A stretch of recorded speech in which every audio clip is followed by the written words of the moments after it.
पुणी आज बहुमात्रा ह्रास होला सुना दर जदि आपण मैंने सुना किना प्लान करुवे आपण आसीगला खुशी खबर केते टंका ह्रास होला नुआ दर केते रही जहाँ आम भिडियो जाना शेष पर्यटन देखूँ आम ओडिशा मूल्य अर्थात राजधानी भुवनेश्वर में 22 कैरेट 24 कैरेट दाम केते रही भिडियो जाना हेल्ला पूर्व भिडियो को लाइक करूँ सब्सक्राइब करनथिले एवं सब्सक्राइब कर पाखर घंटी चिन्ह को दबा दिंतु।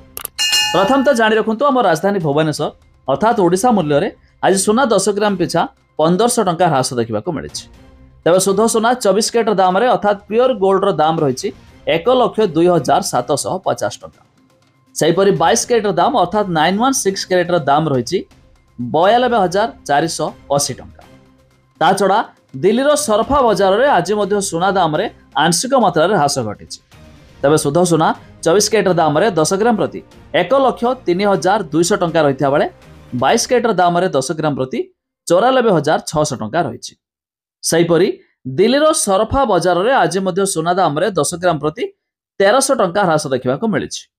तेज शुद्ध सुना 24 कैरेट दाम 10 ग्राम प्रति 1,03,450 टंका रही बेले 22 कैरेट दाम 10 ग्राम प्रति 94,680 टंका देखा मिली आज दर में। ता छड़ा रूपा 1 किलोग्राम पिछा आज 98,800 टंका पहुंची जाए। तबे जदि आपण माने उभय सुना रूपा किनिया प्लान करुवे तेबे आपण एही दर दे मध्य किनि पारिबे। ता छड़ा आपण माने केउ जिल्लारू भिडियो देखुचंती ता निहाती कमेंट करी जणाबे।